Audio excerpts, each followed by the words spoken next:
Happy to be here, man, from Mobile, Alabama. Hold on, somebody said you was from Montgomery. I said Montgomery. I didn't say from Montgomery. I know we We ain't gonna call no names, Chief. ain't gonna put no elbows on.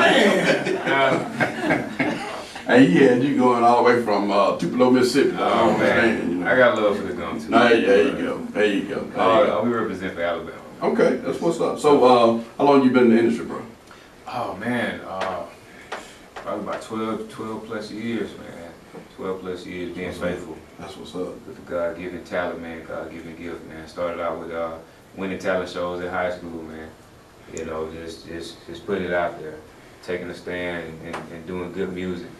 You know, winning first prize at talent shows when everybody else talking about busting guns and girls and rims and stuff they ain't got, you know. Exactly. But to give a positive message, man, and get good feedback, that's been the fuel to my fire. In high school. In high school, man. That's what I'm talking about, boy. Started them off young.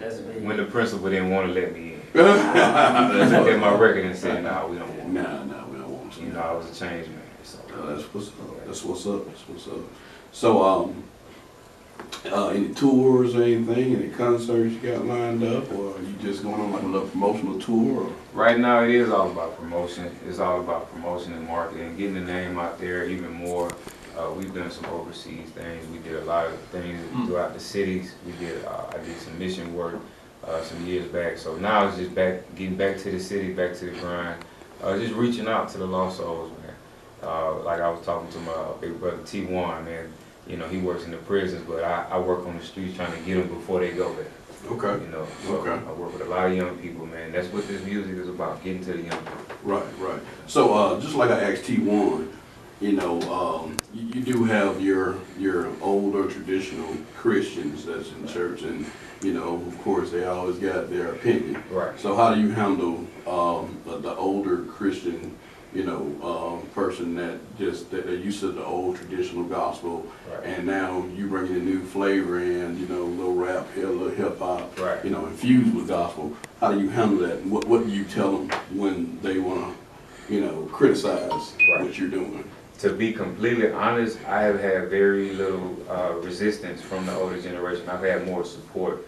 I think it's all about your delivery. I think it's all about how you present yourself, and that's with anything. No matter what industry or genre, whatever you're doing, is how you present yourself. You want people to understand what you're saying. You don't want to get a beat and just go to rapping and talking, and people can't get the message. You know, so the message is clear, the message is clean. I mean, you can listen to this in your car, you can play this in your church. I mean, we've done it in the clubs too. So it crosses so many barriers, and we talking about relevant topics. We know that police is shooting. We know that our young men is getting locked up left and right. We know that our young men is gang banging and selling drugs. We know that they're dropping out of high school. But what is the solution? So now we're not just glorifying the problem. We're not just talking about it, but we bring solutions on the records, because this is what these people are listening to. This is what the community, it's what everybody's listening to, hip hop.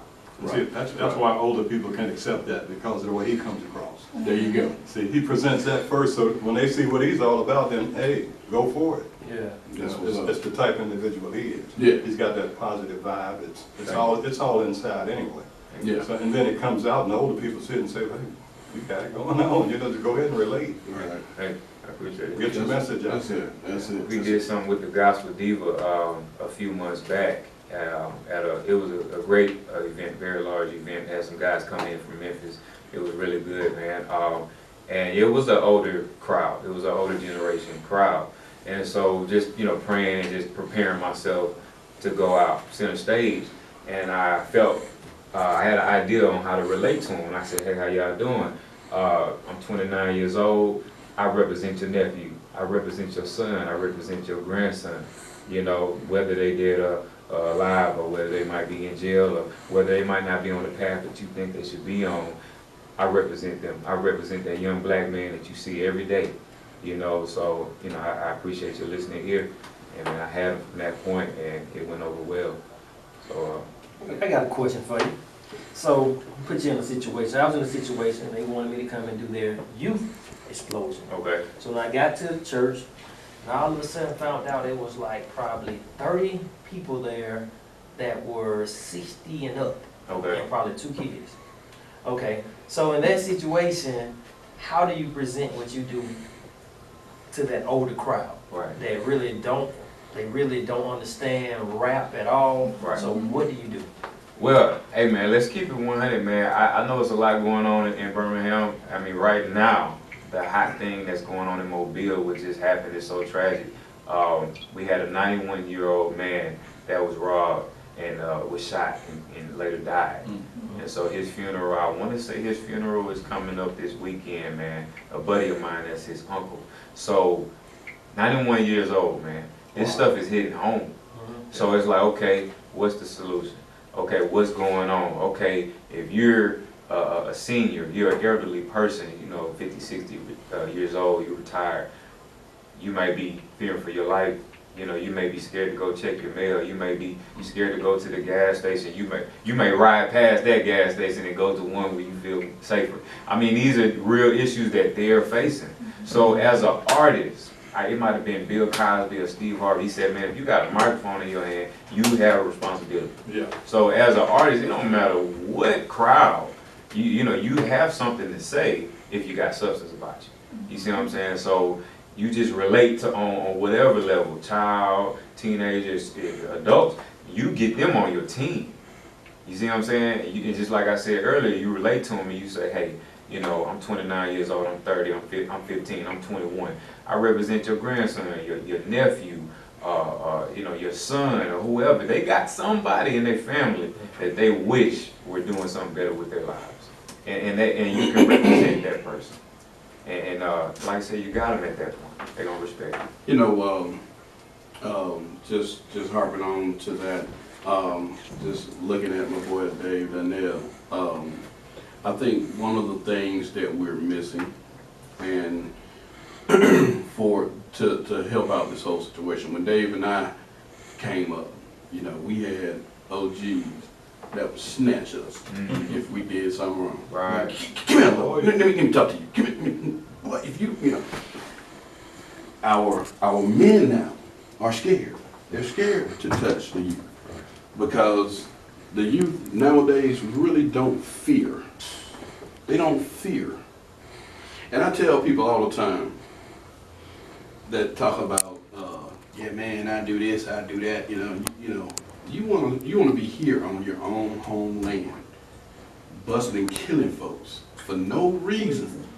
But when Uncle Sam called for you to go and defend your country, you want to, man, I don't want to go over there.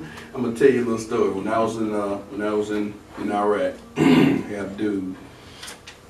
We was off, you know, doing what we got to do. And he was talking boss crap all the time. Boss no.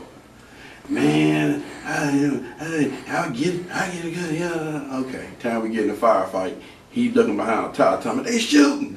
I said, you got a gun, shoot back. Right.